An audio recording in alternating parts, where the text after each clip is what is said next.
Okay, I already know how public opinion is going to change about me after this video. So let's just own up to it now. Hi, I'm Dan Does Birds. And this is everything I hate about Hatoful Boyfriend. Yes, there will be spoilers. Let's begin. When I first saw this game, I was under the impression that I was a female bird looking for a bird boyfriend. Peculiar but intriguing, I was ready to shake my tail feathers and get me a bird mate. So understand my shock when I found out I am in fact a female human, the sole human in fact of this all-pigeon school. Not only that, but I appear to be experiencing a number of hardships and mental illnesses. I live in a cave.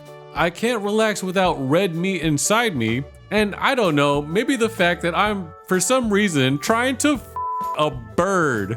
With this information, I can only surmise that I'm either a caveman or murderer? But sure, why not? Let's go get ourselves some thick pigeon boyfriend. Updating the Tinder profile. First name Dan, last name Bird Lover. Oh, Bird Love, close enough. Hooray. Nagaki Fujishiro, the quiet bookworm. Out of all the potential mates at this school, Nagaki I probably can relate with the most. He spends most of his time in the school library alone, isolated and reading to himself. A real antisocial person's dream. I thought I would vibe with him, but it turns out he's pretty cold. One of the first things he tells me is to jump off the building and kill myself. I invite him to events and dates and he always shoots me down. I give him some beans, which I assume birds love, and he barely reacts. I recommend him light novels that totally aren't doujin, and he looks down on me like I'm some kind of uneducated donut. I'm pouring my heart out for you, man. Give me something in return.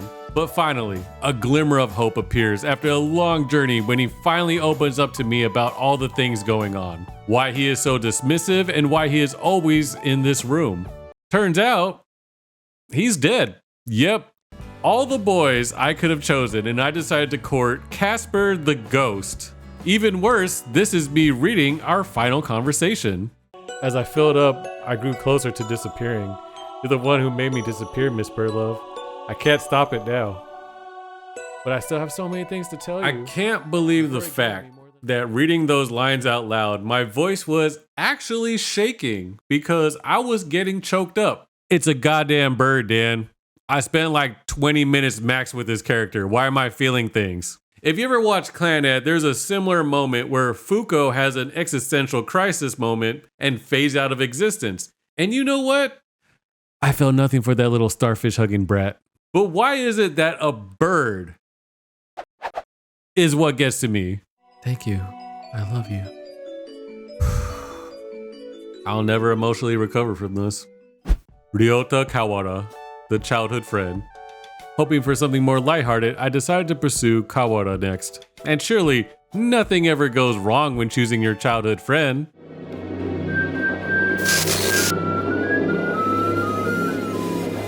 Right?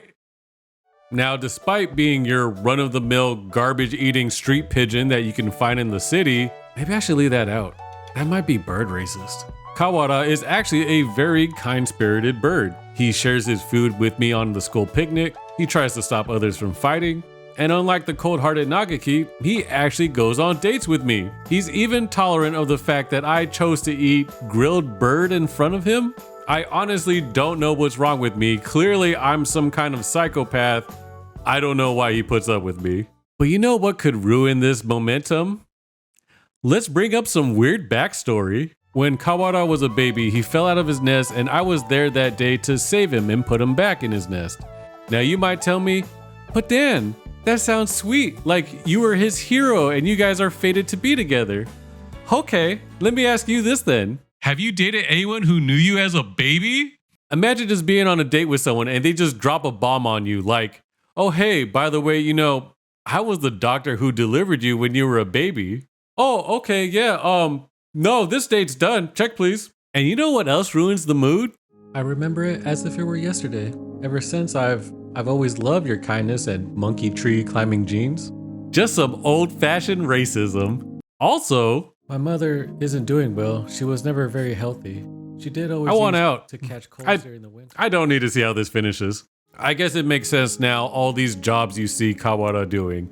cafe over summer break, shrine mating during the New Year's, and working at a transvestite cafe. Which, by the way, I didn't bring up before because it's 2022 and I don't want to be canceled yet. So mom's constantly in the hospital and he is trying to help make ends meet by picking up all these side jobs while he's still in school. All right, cool.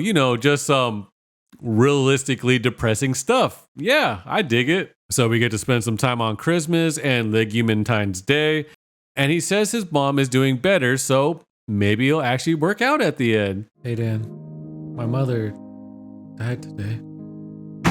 God damn it, let me have one happy ending, game. Kazuaki Nagaki, the sleepy sensei. Now, in general, I don't condone student-teacher relationships. It's morally wrong for a teacher to take advantage of that sort of situation.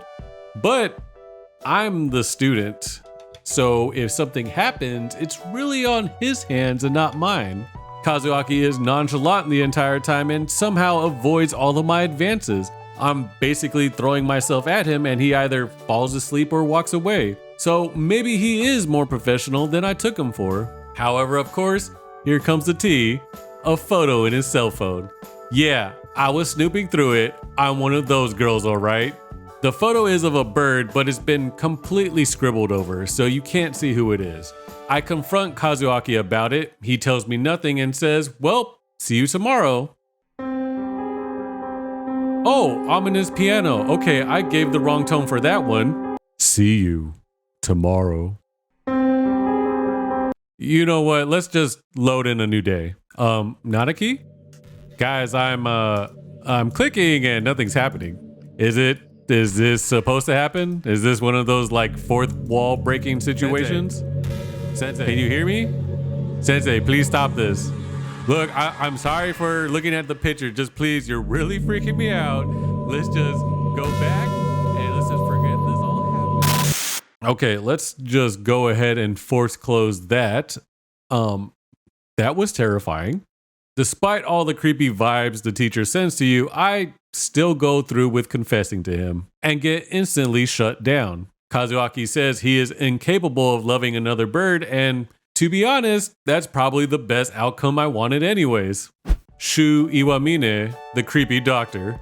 Well, I already tried to date one faculty member, so I might as well double down and date the school doctor. As far as looks goes, he is a definite pass and swipe to the left kind of bird. And personality-wise, his desire to feed me things and study me is concerning. But don't judge a book by its cover, right?